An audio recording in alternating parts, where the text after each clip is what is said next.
మనం సాకార సగుణోపాసన గురించి చెప్పుకుంటా ఉన్నాం. సాకార సగుణోపాసన ఎలా చేయాలి అంటే, ఏతు సర్వాణి కర్మాణి మై సన్యస్య, సమస్తమైనటువంటి కర్మల్ని కూడా ఎవరైతే నా కొరకు నాలో సన్యసిస్తారో, మత్పరః నన్నే పరమలక్ష్యంగా ఎంచుకుంటారో, అనన్యేన యోగేన అనన్యమైనటువంటి యోగంతో ఎవరు నన్ను ఉపాసన చేస్తారో, అదిగో అటువంటి వాళ్ళకి కలిగేటువంటి ప్రయోజనం తర్వాత శ్లోకంలో చెప్పబోతున్నాను. అయితే ఈ అనన్య యోగం అనేటువంటి దాని గురించి ఇప్పుడు చెప్పుకుంటా ఉన్నాం. కర్మలన్నింటినీ కూడా భగవంతుడిలో సమర్పించడం అంటే ఏమిటో చెప్పుకున్నాం. కర్మల్ని వదలటం కాదు, కర్మ ఫలాల్ని వదలటం, లేకపోతే చేసేటువంటి కర్మను నిష్కామంగా చేయటం, ఫలాపేక్ష లేకుండా చేయటం, కర్తృత్వం లేకుండా కర్తవ్యతా భావంతో చేయటం, భగవదార్పణ బుద్ధితో చేయటం అని మనం నిన్న చెప్పుకున్నాం. అలాగే మత్పరః అంటే నన్నే లక్ష్యంగా పెట్టుకొని, ఈ లోకంలో మనం ఏ పని చేస్తున్నప్పటికీ కూడా భగవంతుడిని లక్ష్యంగా పెట్టుకోవాలి. భగవంతుడిని అందుకోవడానికి నేను చేసేటువంటి పని ఉపయోగపడుతుందా లేదా, నేను చేసేటువంటి పని వల్ల భగవంతుడికి దగ్గర అవుతానా దూరం అవుతానా అనేటువంటి ఆలోచన నిరంతరం మనకు ఉండటమే మత్పరః అని. ఇక మూడవది అనన్య యోగం అని నేను చెప్పుకున్నాం. భగవద్గీతలో చాలా యోగాలు ఉన్నాయి. కర్మయోగం, భక్తి యోగం, జ్ఞానయోగం, కర్మ సన్యాస యోగం, ఇలా అనేకమైనటువంటి యోగాలు ఉన్నాయి. అయితే అనన్య యోగం అనేటువంటిది మాత్రం లేదు. కానీ ఏ యోగమైనా సరే రాణించాలంటే ఈ అనన్య యోగంతో కలిపినప్పుడే రాణిస్తుంది. అనన్య అంటే అన్యము కాకుండా, అంటే ఇతరత్రా ఏ రకమైనటువంటి ఆలోచన లేకుండా భగవంతుడికి సంబంధించినటువంటి ఆలోచనలు మాత్రమే మనలో కనుక ఉన్నట్లయితే అది అనన్యమైనటువంటి యోగము అంటారు. ఇప్పుడు ఇక్కడ మీరు భగవద్గీత ప్రవచనాలు వినడానికి కూర్చున్నారు. మీ మనస్సు ఏ ఇతర విషయాన్ని కూడా ఆలోచించకుండా కేవలం ఇక్కడ చెప్పేటువంటి విషయం మీదనే కనుక దృష్టి ఉన్నట్లయితే అది అనన్య యోగం అవుతుంది. ఇక రెండో విషయం ఎక్కడ కూడా మనస్సులోకి ప్రవేశించకుండా కేవలం ఇక్కడ చెప్పేటువంటి విషయం మాత్రమే మన మనస్సులో కనుక నిలిచిపోయినట్లయితే, దానికే మన చెవులు కనుక అందించినట్లయితే ఇప్పుడు దీన్ని అనన్య యోగం అని అంటారు. ఈ అనన్య యోగాన్ని భక్తి పరంగానూ చెప్పచ్చు, జ్ఞానపరంగానూ కూడా చెప్పచ్చు. భక్తిపరంగా నారద మహర్షి తన యొక్క నారద భక్తి సూత్రాల్లో అద్భుతమైనటువంటి సూత్రాన్ని ఒక దాన్ని చెప్పడం జరిగింది.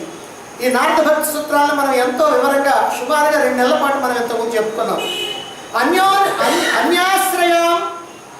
అన్యాశ్రయానాం అన్యమైనటువంటి దాన్ని ఆశ్రయించడం, అన్యాశ్రయానాం త్యాగో అనన్యత, ఇది సూత్రం. అంటే అన్యమైనటువంటి వాటిని ఆశ్రయించకుండా ఉండటమే అనన్యం, అనన్య యోగం అని. అంటే ఎవరికి అన్యమైనటువంటి వాటిని ఆశ్రయించకుండా ఉండాలి? ఇప్పుడు అన్యం అంటే ఇతరమైనటువంటివని. ఎవరికి ఇతరమైనటువంటివి? భగవంతుడికి ఇతరమైనటువంటి వాటిని పట్టుకోకూడదు మనం. భగవంతుడికి ఇతరమైనటువంటివి ఏమిటి? ఈ ప్రాపంచికమైనటువంటి విషయాలు కానీ, సుఖాలు కానీ, దుఃఖాలు కానీ, బాధలు కానీ, భయాలు కానీ, అలజడులు కానీ, ఆందోళనలు కానీ, అశాంతి కానీ, సుఖాలు కానీ, భోగాలు కానీ, ఇవన్నీ కూడా భగవంతుడికి అన్యమైనటువంటి. కనుక ఇవేమీ కూడా మన మనస్సులోకి రాకుండా కేవలం భగవంతుడు మాత్రమే మన మనస్సులో ఉండేటట్టుగా ఉన్నట్లయితే అప్పుడు దాన్ని అనన్యమైనటువంటి యోగం అని అంటారు. అంటే అన్యమైనటువంటి వాటిని మనం విడిచిపెట్టాలి, భగవంతుడికి అన్యమైనటువంటి వాటిని విడిచిపెట్టాలి, భగవంతుడిని మాత్రమే పట్టుకోవాలి. ముంచినా తేల్చినా భగవంతుడు అక్కడే తనకి ఆశ్రయం, తనకి దిక్కు అనేటువంటి భావన ఉండాలి. భగవంతుడికి తప్ప మరెవ్వరికి కూడా మనస్సులో స్థానం ఉండడానికి వీల్లేదు, దేనిని కూడా ఆశ్రయించడానికి వీల్లేదు. ఇది అనన్యత, ఇది అనన్య యోగం. అయితే మరి మనం ఎటువంటి భక్తులం అండి? అనన్య భక్తులమేనా? ఒకసారి ఆలోచించండి. ఇళ్ళు వాకిళ్ళు, ఆస్తిపాస్తులు, నగలు నాణ్యాలు, ధనధాన్యాలు అన్నింటినీ సంపాదించుకుంటూ, కూడబెట్టుకుంటూ, రక్షించుకుంటూ, ఏదో కొద్దిసేపు అప్పుడప్పుడు భగవంతుడు ఉన్నాడు, ఆయన్ని కూడా పూజిస్తే మనకి ఇంకా ఇంకా బాగా కలిసి వస్తుంది అనేటువంటి భావనతో చేసేటువంటి పూజ, ఆ భావనతో మనకు ఉన్నటువంటి భక్తి, ఇది అనన్యమైనటువంటి భక్తి అవుతుందా? ఎప్పటికీ కూడా కాదు. భోజనం చేస్తూ మధ్య మధ్యలో అప్పడం కొరుక్కున్నట్టుగా, ఉల్లిపాయ కొరుక్కున్నట్టుగా, ఊరగాయ నంచుకున్నట్టుగా మనం అప్పుడప్పుడు కనుక భగవంతుడిని తలుచుకోవడాన్ని భక్తి అని అనుకుంటాం. ఎప్పుడో ఒకసారి భగవంతుడు తలుచుకోవటం భక్తి అంటాం. ఇంకెవరినైనా కనుక ఆశ్రయిస్తే మనకి మంచి ప్రయోజనం కలుగుద్ది అని అనుకుంటే మనం ఇప్పుడు ఆశ్రయించినటువంటి ఆ భగవంతుడిని కూడా త్యాగం చేసేస్తాం. మన యొక్క సొంత పనులకు కనుక అడ్డం వస్తే భగవంతుడు లేడు, భక్తి లేదు. అన్నీ వదిలేసుకొని మనకు కావాల్సినటువంటి పనుల మీదనే మన యొక్క దృష్టిని పెట్టుకుంటా ఉంటాం. పూజ చేయడానికి కూర్చున్నారనుకోండి, అదే సమయంలో టీవీలో బ్రహ్మాండమైనటువంటి సినిమా వస్తుంది. అప్పుడు ఏం చేస్తారు? పూజ ఎక్కడికి పోద్దండి, దేవుడు ఎక్కడికి పోతాడు, నేను ఎక్కడికి పోతాను, పూజ ఎక్కడికి పోద్ది. టీవీ మాత్రం ఆ టీవీ వాడు మాత్రం మళ్ళీ వేయడిట్టాడు సినిమా. అందుకని ఈ సినిమా కనుక చూసిన తర్వాత అప్పుడేదో ఓపుకుంటే చేసుకుందాం, లేకపోతే లేదు, ఇవాళ అయితే రేపు చేస్తాం, ఏం పోయింది అనేటువంటి భావన మన గనక ఉన్నది అని అంటే మరి అటువంటి భక్తి ఏ రకమైనటువంటి భక్తి అవుతుంది? కనుక మనం అనన్యమైనటువంటి భక్తిని కలిగి ఉండాలి అని భగవాన్ ఇక్కడ స్పష్టంగా చెప్తున్నాడు. సాకార సగుణోపాసన చేసేటువంటి వాళ్ళకి నిన్న వేదాంతం వినడానికి రాలేదేమండి అని అన్నాం అనుకోండి, ఏదో వద్దామని బయలుదేరానండి, అంతలోకి మా స్నేహితుడు ఒకటి ఎదురొచ్చాడు, వాడితో మాట్లాడుతూ ఉంటే టైం అయిపోయింది, ఇంకా ఎక్కడ వస్తావులే, అప్పటికి అంతా అయిపోయి ఉంటుందిలే అని అనుకున్నాం అని అంట. అంటే వేదాంతం కోసం ఫ్రెండ్ని వదులుకో, ఫ్రెండ్ కోసం వేదాంతాన్ని వదులుకుంటాం, ఫ్రెండ్ కోసం దేన్నైనా వదులుకుంటాం, దేవుడైనా వదులుకుంటాం. కాబట్టి ఇది మనకున్నటువంటి పరిస్థితి. అందుకనే మన యొక్క భక్తి అన్యభక్తే కానీ అనన్య భక్తి మాత్రం కాదు.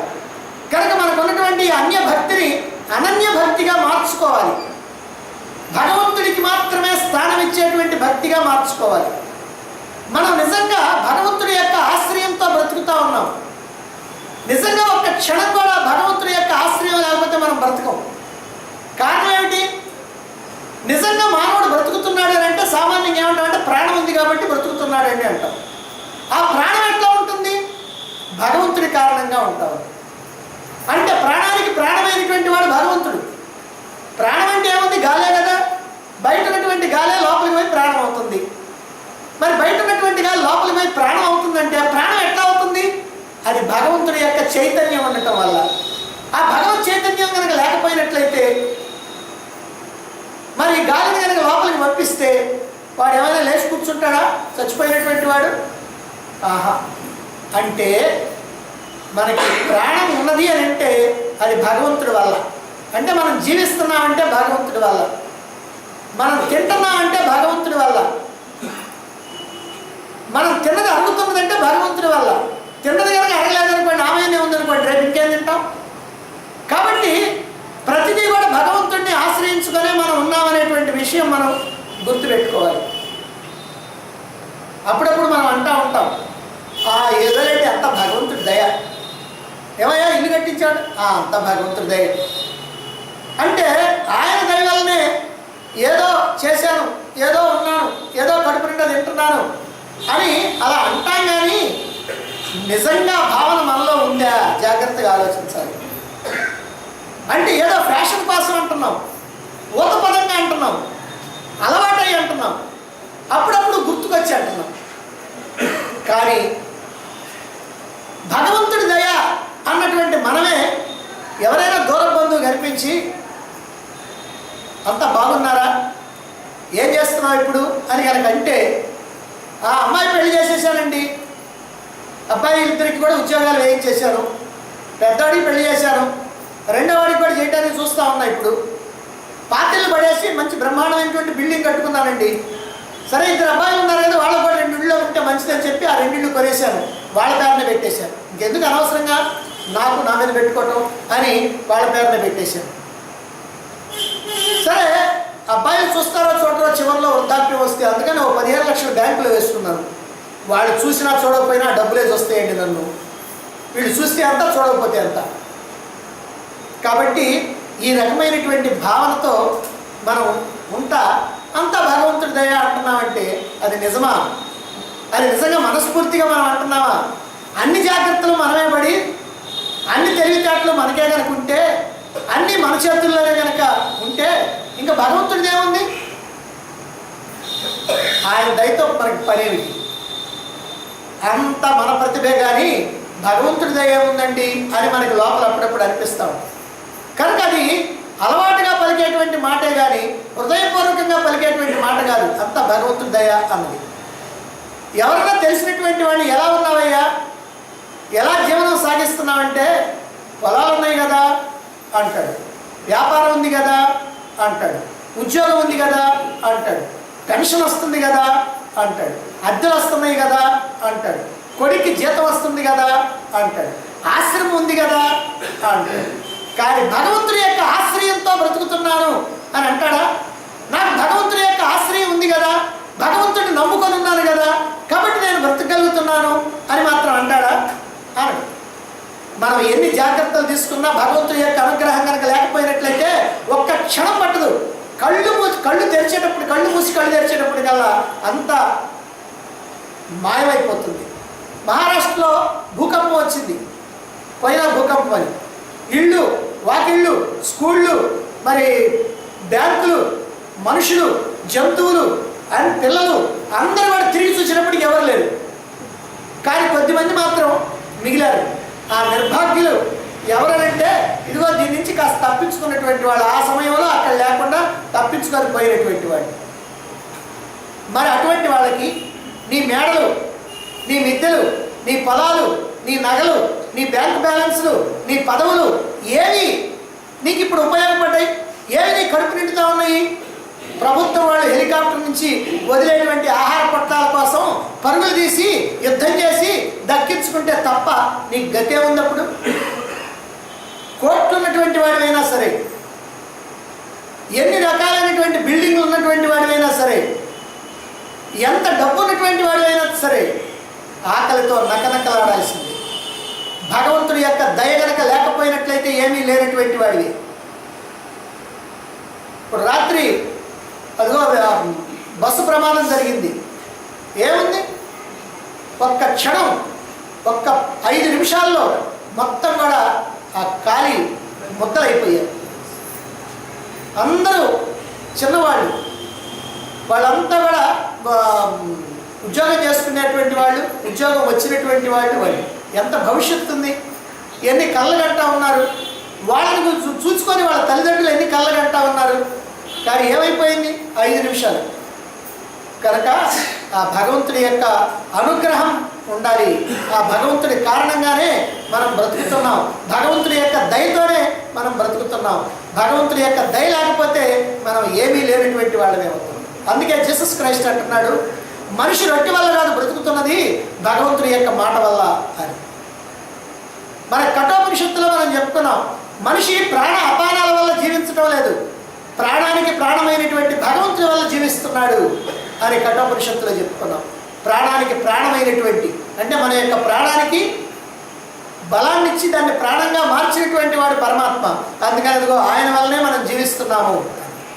కానీ మనిషి మాత్రం అవిశ్వాసి, అల్ప విశ్వాసి. విశ్వాసం, ఆ నమ్మకం అంతకు లేదు భగవంతుడి మీద. భగవంతుడిని పూర్తిగా నమ్మడు, భగవంతుడే దిక్కని శరణాగతి చెందడు, ఆయన మీద భారం వేయడు, అనన్యమైనటువంటి యోగంతో నమ్మడు. మనస్సు కాస్త అటు ఇటు చెలిస్తూ ఉంటుంది. నిజమైనటువంటి భక్తుడికి ఇతర విషయాలన్నీ కూడా అల్పమైనటువంటివి. ఈ లోకంలో ఎంత గొప్పవి అని అనుకునేటువంటివైనా సరే, భక్తుడు కానటువంటి వాడికి, భగవత్ తత్వం తెలియనటువంటి వాడికి, మోక్షాపేక్ష లేనటువంటి వాడికి, అందుకోసం ఏమాత్రం ప్రయత్నించినటువంటి వాడికి ఇక్కడ ఉన్నటువంటి ఇళ్ళు, వాకిళ్ళు, డబ్బు, బంగారం ఇవన్నీ కూడా చాలా గొప్పవి. ఇవి ఉంటే చాలు వాడు హాయిగా ఆనందంగా ఉంటాడు అని అనుకుంటా ఉంటాడు. కానీ భక్తుడైనటువంటి వాడికి ఇవన్నీ కూడా అల్పమైనటువంటి విషయాలు. తనకు వచ్చేటువంటి కష్టాలు కూడా అల్పమైనటువంటివి.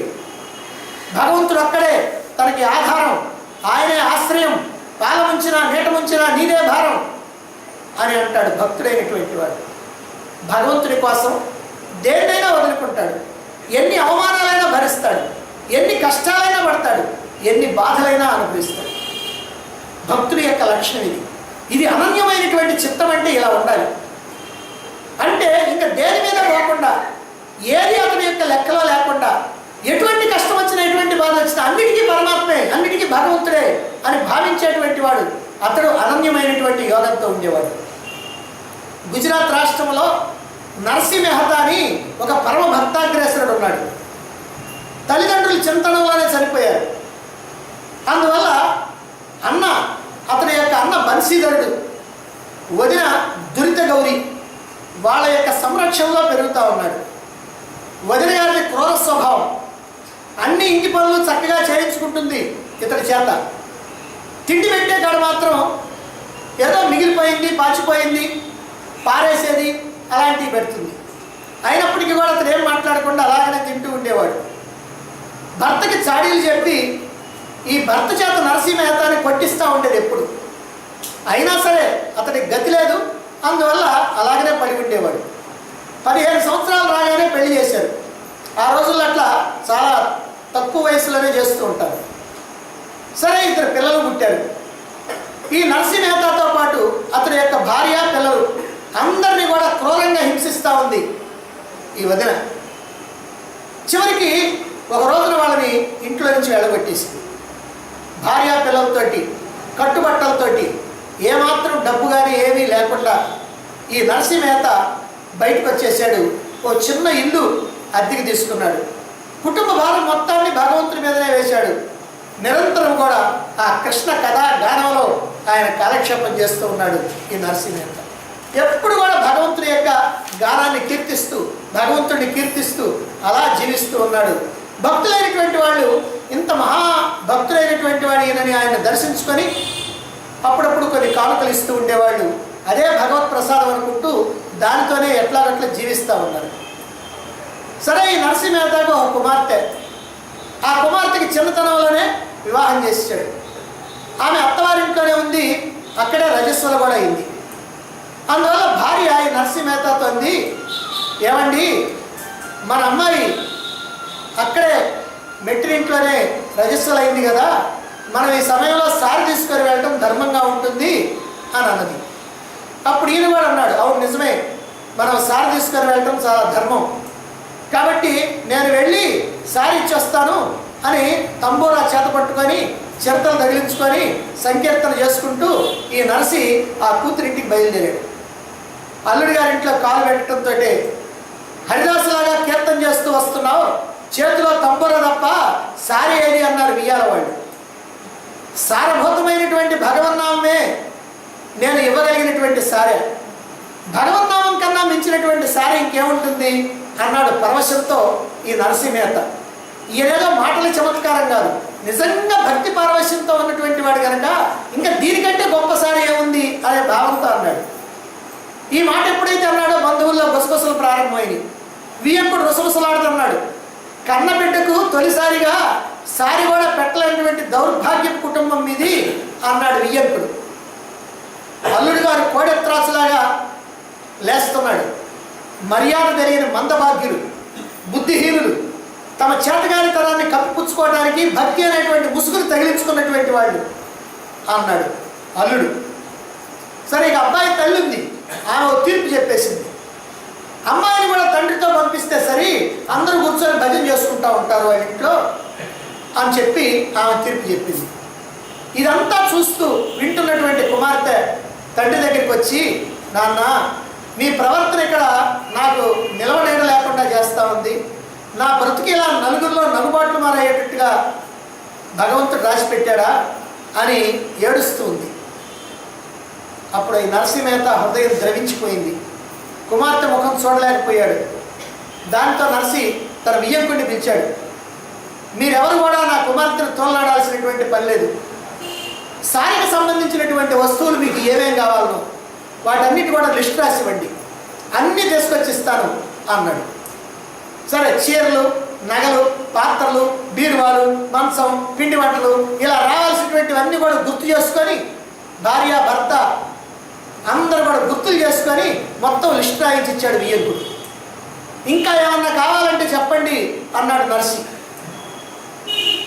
ఆ లిస్ట్ రాసిన వాడితో అంటున్నాడు, రే నీకేమన్నా కావాలంటే రాసుకో అన్నాడు. వాడు ఎగతాళిగా గుండ్రాయి కావాలని చెప్పి గుండ్రాయిని రాశాడు. ఆ లిస్టులోనే గుండ్రాయిని రాశాడు. ఆ లిస్టు చేత పట్టుకొని ఈ నర్సి ఆ ఊళ్ళో ఉన్నటువంటి పాండురంగస్వామి దేవాలయంలో ప్రవేశించాడు. ఆ లిస్టును ముందు పెట్టుకొని కన్నీరు గారుస్తూ సంకీర్తన ప్రారంభించాడు.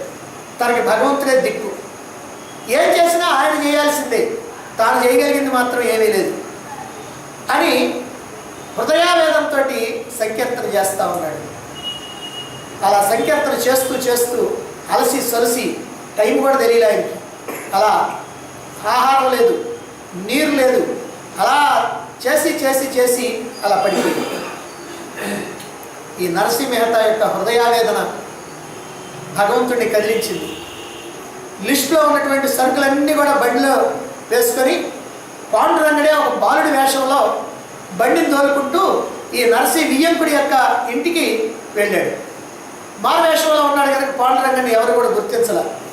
ఆ వియ్యంకుడితో ఈ బాలుడు ఇలా అంటున్నాడు, అయ్యా నేను నరసి మెహతా సేవకుడిని, మీకు ఇవ్వమని నన్ను పంపడంతో ఇదిగో ఈ సామాన్ అంతా తీసుకొని వచ్చాను, ఇవన్నీ కూడా సరిగ్గా ఉన్నాయో లేవో చూసుకోండి, మీరు ఇచ్చినటువంటి లిస్ట్ ప్రకారం అన్నీ ఉన్నాయా లేవా అని జాగ్రత్తగా చూసుకోండి అన్నాడు.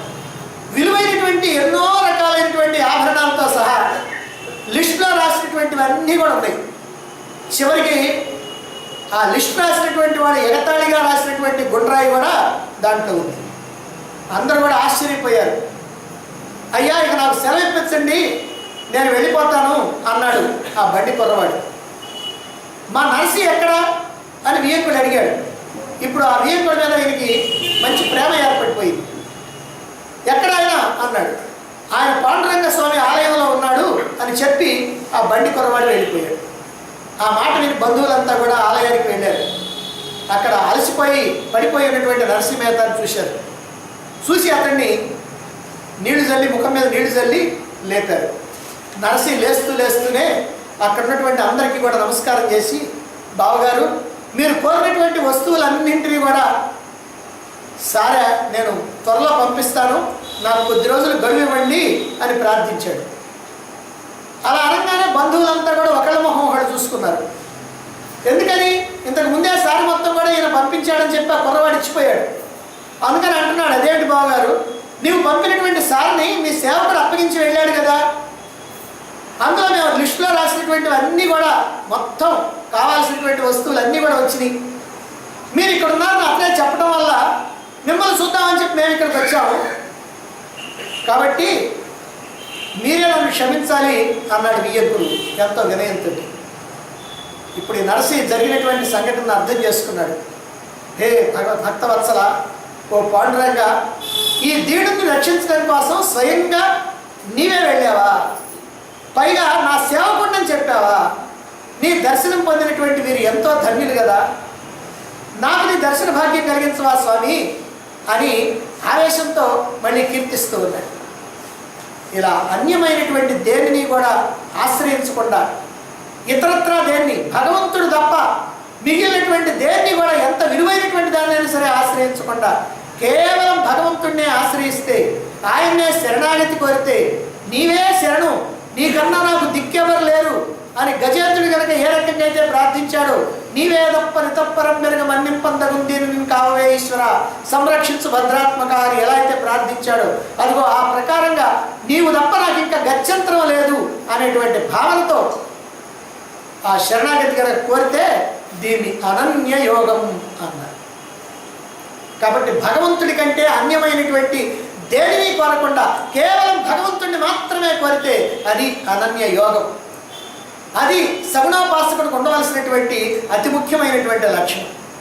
ఇలా సర్వ కర్మల్ని కూడా భగవంతుడికి సమర్పించి, అంటే భగవంతుడి కోసం సన్యసించి ఆ భగవంతుడినే లక్ష్యంగా పెట్టుకొని అనన్యమైనటువంటి యోగంతో ఇతరమైనటువంటి ఆలోచనలు లేకుండా ఆ భగవంతుడినే సంపూర్ణంగా నమ్మి భగవంతుడి యందే మనస్సును నిలపగలిగినటువంటి భక్తులకి, అటువంటి సగుణోపాసకులకి మరి ఏమిస్తాడంటే భగవానుడు, అటువంటి ఉపాసకులకి భగవంతుడు కల్పించేటువంటి ఆ ప్రయోజనం ఏమిటి అనే విషయాన్ని 7వ శ్లోకంలో తెలియజేస్తున్నారు. 7వ శ్లోకం చూడండి. తేషామహం సముద్ధర్త మృత్యు సంసార సాగరాత్ భవామి న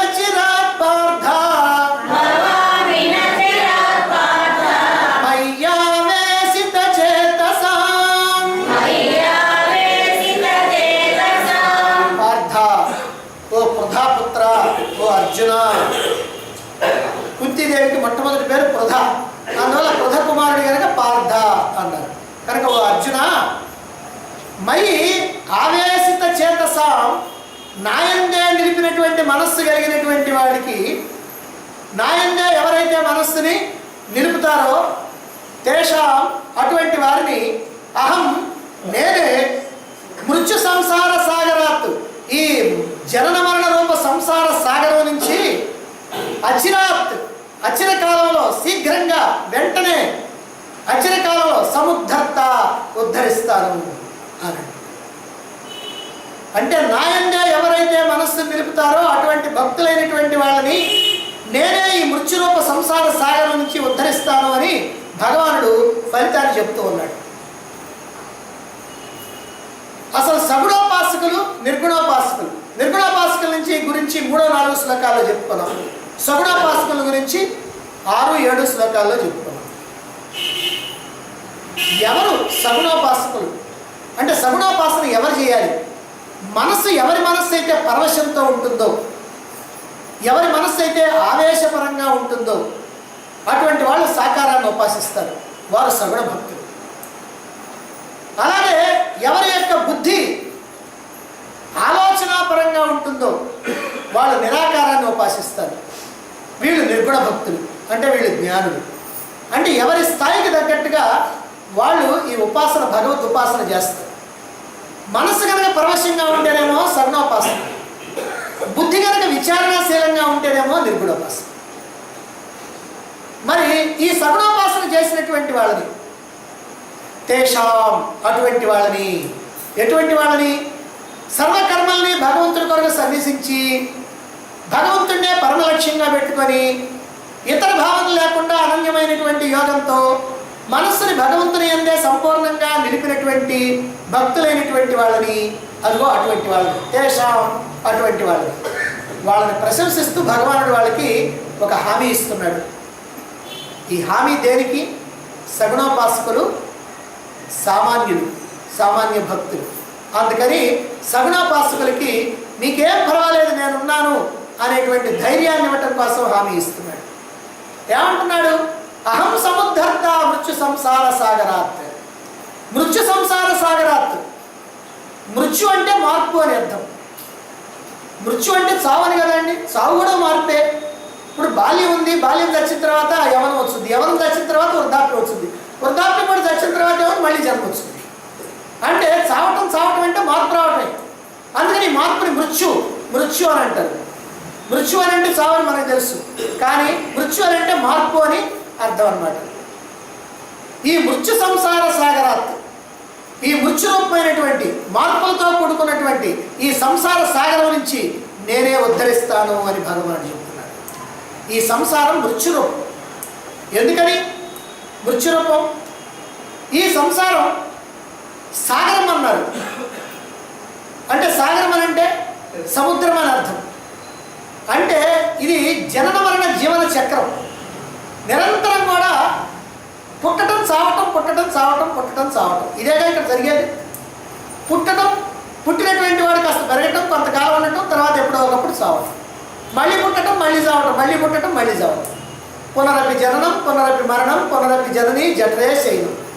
మళ్ళీ మళ్ళీ పుట్టడం, మళ్ళీ మళ్ళీ చావటం, మళ్ళీ మళ్ళీ తల్లి గర్భంలో ప్రవేశించడం. కాబట్టి దీనికి అంతు పొత్తు ఏమన్నా ఉందా అంటే ఏమీ లేదు. అలా పుడుతూ ఉంటారు, పోతూ ఉంటారు, పుడుతూ ఉంటారు, పోతూ ఉంటారు. ఈ మార్పులు ఎప్పుడు కూడా జరుగుతూనే ఉంటాయి. అందుకే ఇది మృత్యు రూపము, మార్పులతో కూడుకున్నటువంటి రూపం. ఈ మార్పులతో కూడుకున్నటువంటి దీన్ని, ఈ సంసారాన్ని సముద్రంతో పోల్చారు. ఎందుకని? సముద్రం దగ్గరికి పోయి చూడండి, అల లేస్తుంది, వస్తుంది, పడిపోతుంది, మళ్ళీ లేస్తుంది, వస్తుంది, పడిపోతుంది, మళ్ళీ లేస్తుంది, వస్తుంది, పడిపోతా ఉంది. నువ్వు ఎంతకాలమన్నా ఉండు, రాత్రి బవళ్ళు ఎన్ని సంవత్సరాలైనా ఉండు, అలాగే అలా లేస్తానే ఉంటాయి, వస్తానే ఉంటాయి, పడిపోతానే. ఇప్పుడు దానికి దీనికి తేడా ఏముంది? పుడతా ఉంటాడు, పోతూ ఉంటాడు, పుడతా ఉంటాడు, పోతూ ఉంటాడు, లేస్తూ ఉంటుంది, పడతా ఉంటుంది, లేస్తూ ఉంటుంది, పడతా ఉంటుంది.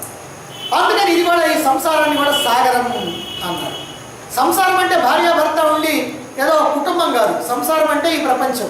ఈ ప్రపంచం ఎట్లాంటిది? మృత్యురూపమైనటువంటిది, మరణరూపమైనటువంటిది, మార్పులతో కూడుకున్నటువంటిది, పుట్టడం చావటం అనేటువంటిది ఉంది.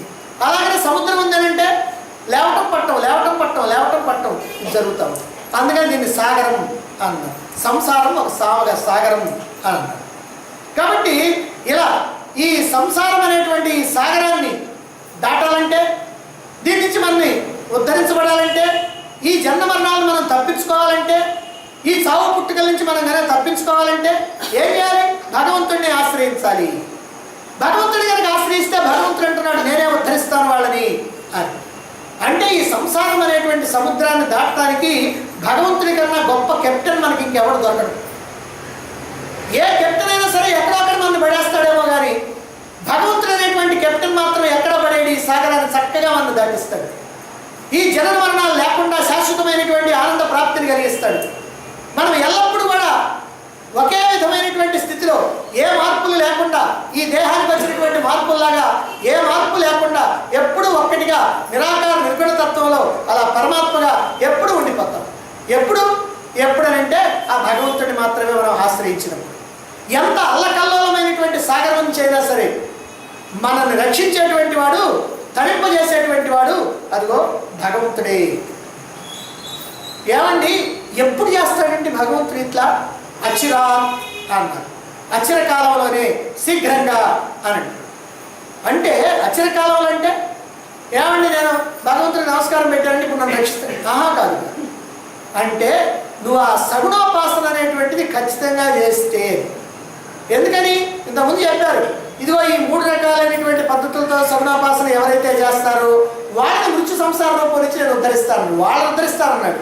అంతేగాని పోతా ఒకసారి నమస్కారం పెట్టినటువంటి వాడికి. కాబట్టి ఈ మృత్యు సంసార సాగరం నుంచి రక్షించేటువంటి వాడు పరమాత్మ.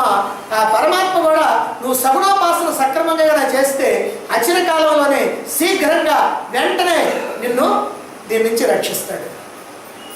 కాకపోతే మనం మాత్రం భగవంతుణ్ణి వదిలిపెట్టకుండా నిరంతరం ఆయన్నే స్మరిస్తూ, ఆయన్నే ధ్యానిస్తూ, ఆయన్నే ఉపాసిస్తూ ఉండాలి.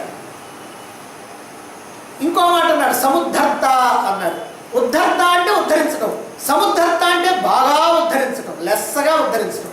దీంట్లో కూడా ఏం తేడా ఉందండి? ఉద్ధరిస్తాను అంటే ఏమనంటే ఒక ఆయన ఉద్ధరిస్తాడో ఉద్ధరించడో మర్చిపోతాడేమో అని అనుకోవచ్చు. సముద్ధర్త మిమ్మల్ని తప్పనిసరిగా నేను ఉద్ధరిస్తాను అని భగవానుడు హామీ ఇస్తున్నాడు. కాబట్టి ఇలా హామీ అనేటువంటి దాన్ని మనం గమనించుకొని ఆ భగవంతుడిని ఆశ్రయించాలి. అయితే ఎటువంటి వాళ్ళని ఉద్ధరిస్తాడు? మాం ధ్యాయంత ఉపాసతే అన్నాడు. నన్ను ధ్యానిస్తూ ఎవరైతే ఉపాసన చేస్తూ ఉంటారో అని.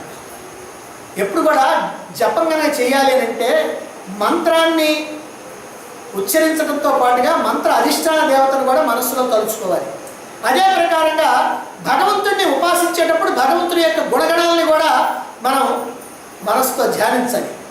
అంటే భగవంతుడిని ఉపాసించేటప్పుడు ఆయన యొక్క స్వరూప స్వభావాలని, ఆయన యొక్క గుణగణాలని మనం ధ్యానించాలి. ధ్యానిస్తూ ఉపాసన చేయాలి. మా ధ్యాయంత ఉపాసతే, ధ్యానిస్తూ ఉపాసన చేయాలి. అలాంటి వాళ్ళే మై ఆవేశిత చేతసాం అన్నారు. నా యందే మనస్సుని పూర్తిగా నిలిపినటువంటి వాళ్ళు. అన్నిటికంటే ముఖ్యమైనటువంటిది ఇది. భగవంతుడికి ఏ ఉపాసన చేస్తున్నావు అనేది లేదు, ఏ క్రియ చేస్తున్నావు అనేది లేదు. నువ్వు పూజ చేస్తున్నావా, లేదా యజ్ఞం చేస్తున్నావా, హోమం చేస్తున్నావా, ఇంకేం చేస్తున్నావా అనేటువంటిది లేదు. ఆయన కొంతంతా ఏమిటంటే నీ మనస్సు సంపూర్ణంగా నాకే అర్పించావా లేదా, కాస్త నాకు అర్పించి కాస్త ఇంకెవరికైనా అర్పిస్తున్నావా, ఏదైనా పార్ట్ టైం జాబ్ లాగా చేస్తున్నావా, పూర్తిగా నాకే అర్పిస్తున్నావా, ఇది మాత్రం చూస్తాడు. భగవంతుడినే పూర్తిగా కనుక నమ్మి పూర్తిగా ఆశ్రయించినట్లయితే అప్పుడు భగవంతుడు తప్పకుండా మనం ఉద్ధరిస్తాడు. అలా కాకుండా మన సంగతి మనం కూడా చూసుకుందామండి, అచ్చంగా భగవంతుడు అంటే ఎట్టా. ఎందుకంటే కొంతమంది అంటుంటారు ఏమండి గాలిలో దీపం పెట్టి భగవంతుడు అంటే ఎట్టనండి అని అంటూ ఉంటారు. అందులో అలాంటి భావన కనుకుండి అంటే భగవంతుడిని పూర్తిగా నమ్మితే ఎట్టనండి అని వాళ్ళకి డౌట్. అలా డౌట్ ఉన్నటువంటి వాళ్ళ సంగతి నాకు అక్కర్లా, వాళ్ళ సంగతి వాళ్ళు చూసుకుంటారు. అందుకని ఎవరైతే ఏ డౌట్ లేకుండా నేను భగవంతుడినే నమ్ముతాను, భగవంతుడే నాకు కావాలా, భగవంతుడే సర్వస్వం, భగవంతుడు తప్ప నాకు ఇంకేం అక్కర్లేదు అనేటువంటి ఆ పరిపూర్ణమైనటువంటి భక్తి భావన ఎవరికైతే ఉంటుందో అదిగో అటువంటి వాళ్ళని అచిర కాలంలోనే నేను ఉద్ధరిస్తాను అని అంటున్నాడు భగవాన్. ఏ సాధన ద్వారానైనా సరే మనస్సును పూర్తిగా నిరంతరం భగవంతుని యందే నిలపాలి. ఈ విషయాన్ని మొట్టమొదట 2వ శ్లోకంలో భగవానుడు చెప్పాడు. మయి ఆవేశ్య మనః, నీ మనస్సు మొత్తం కూడా నాలోనే ఆవేశ్య, నిలిపేసేయి. నిత్యయుక్త, ఎప్పుడో ఒకసారి కాదు, నిరంతరము. ఇదే మనం గుర్తుపెట్టుకోవాలి.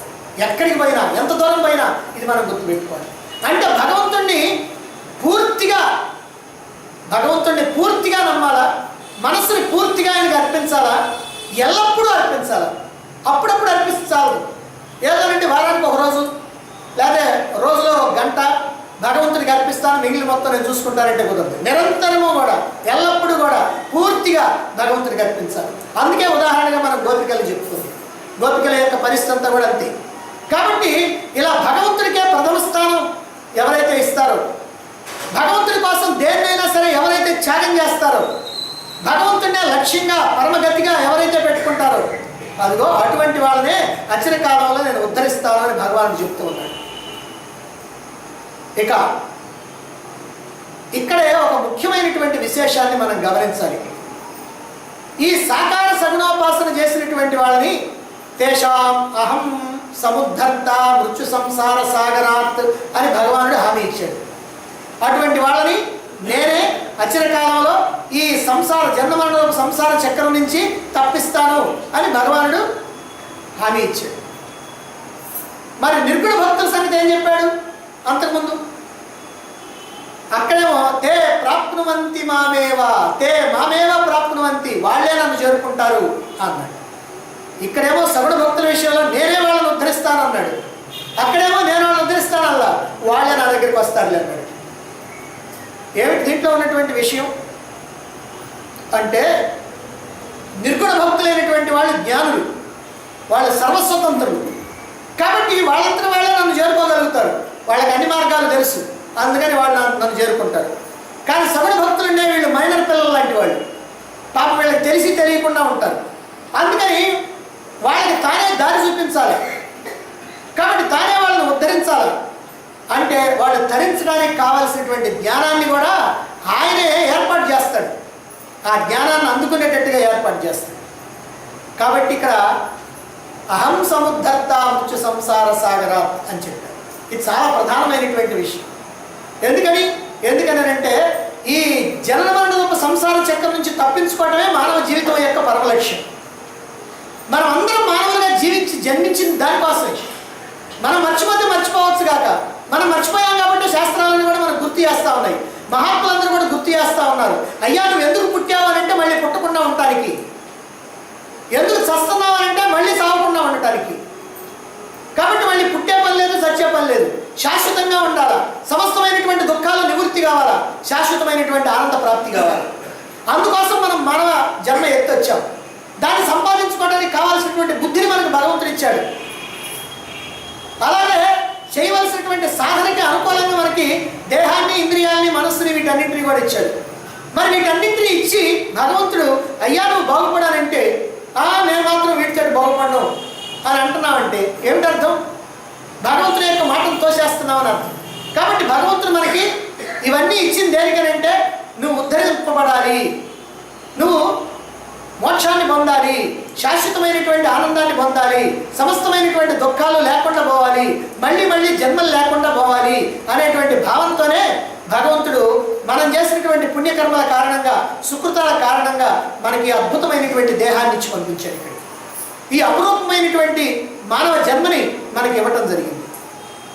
కనుక ఈ జన్మను మనం కనుక సార్థకం చేసుకోవాలంటే తప్పనిసరిగా అదిగో భగవంతుడిని ఆశ్రయించాలి, భగవంతుడు అందించినటువంటి శాస్త్రాన్ని ఆశ్రయించాలి, ఆ శాస్త్రాల ప్రకారం మనం నడుచుకోవాలి అనేటువంటిది మనం ఇక్కడ తెలుసుకోవాలి.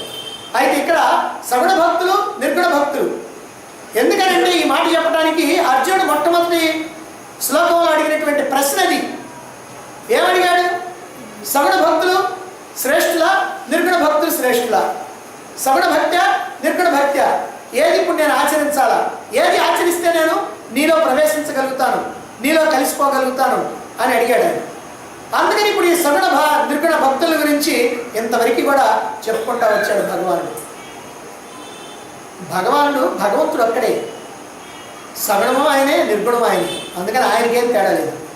కాకపోతే మనకి మాత్రం మన యొక్క మనస్సు బుద్ధి ఏ రకంగా ఉన్నాయో దాన్ని బట్టి మనం సగుణమో నిర్గుణమో ఎంచుకోవాలి. అయితే ఈ సగుణ భక్తుల విషయంలో ఇది ఎలాంటిది అని అంటే మనం ఏది ఎంచుకోవాలి అని అనుకోవడానికి కూడా మనకి ఒక ఆధారం మార్జాల కిషోర న్యాయం. సగుణ భక్తులకి మార్జాల కిషోర న్యాయం అని అంటారు. మార్జాలం అంటే పిల్లి. పిల్లి తన పిల్లల్ని పొట్ట గర్పించుకొని పరుగులు తీస్తూ ఉంటుంది. ఈ పరుగులు తీసేటప్పుడు ఈ పిల్ల ఎక్కడో పడిపోకుండా ఉండాలంటే జాగ్రత్త అంతా కూడా తల్లి తీసుకోవాలి. పిల్ల మాత్రం ఏమీ లేదు, ఊరికినట్టు ఉంటుంది, అటు ఇటు పడితే పడుతుంటుంది. కానీ పడకుండా పట్టుకొని జాగ్రత్తగా తీసుకెళ్లేటువంటి పని పిల్లిది. కానీ నిర్గుణ భక్తుల విషయం ఏంటంటే మర్కట కిషోర న్యాయం. మర్కటం అంటే కోతి. కోతి కూడా తన పిల్లల్ని పట్టకండించుకుంటుంది. మనం చూస్తూనే ఉంటాం. పిల్లి సంగతి చూసినా చూడకపోయినా కోతి సంగతి మనం చూస్తాం. ఎగురుతూ ఉంటుంది. గోడ మీద నుంచి చెట్టు కొమ్మ మీదకి ఎగురుద్ది, ఆ కొమ్మ మీద నుంచి ఇంకో చెట్టు మీదకి ఎగురుద్ది, కిందకేసి పడుద్ది, తీగల మీద నడుస్తుంటుంది. ఇన్ని చేస్తున్నా సరే కోతి మాత్రం ఏం పట్టించుకోదు. అంతా కూడా పిల్లే జాగ్రత్త గట్టిగా పట్టుకోవాలి. ఈ పిల్లల మాత్రం ఏదైనా జాగ్రత్తగానే తప్పిందా అది కాస్త పడిపోద్ది. అంటే అక్కడేమో పిల్లి వ్యవహారంలోనేమో తల్లి జాగ్రత్త తీసుకుంటుంది, కోతి వ్యవహారంలోనేమో పిల్ల జాగ్రత్త తీసుకుంటుంది. ఇప్పుడు మనం ఏం చేయాలి? మనకు అది రైటా ఇది రైటా? భగవంతుడే మన యొక్క జాగ్రత్త తీసుకోవటం మంచిదా, మనమే మన జాగ్రత్తలు తీసుకొని ఉండటం మంచిదా? ఇది ఆలోచించుకుంటే భగవంతుడే మన యొక్క జాగ్రత్త తీసుకుంటే బాగుంటుంది అని తెలుస్తుంది. అందుకని సగుణ భక్తి అనేటువంటి దాన్ని మనం ఎంచుకోవాల్సి వస్తుంది. ఈ సగుణ భక్తిని ఎంచుకొని ఈ సగుణ భక్తి రూపంలో నుంచి నిర్గుణ భక్తిలోకి మనం ప్రవేశిస్తాం. దీంతో ఒక ప్రకరణం అయిపోయింది. ఏమండి 20 శ్లోకాల గ్రంథంలో ఏంటండి ప్రకరణాలంటే? అంతే, 20 శ్లోకాల గ్రంథంలోనే ప్రకరణాలు. మొదటిది ప్రశ్న. ఆ ప్రశ్నకి సమాధానంగా ఇంతవరకు 7 శ్లోకాలు, అంటే 6 శ్లోకాల సమాధానం, ప్రశ్న 7 శ్లోకాలు.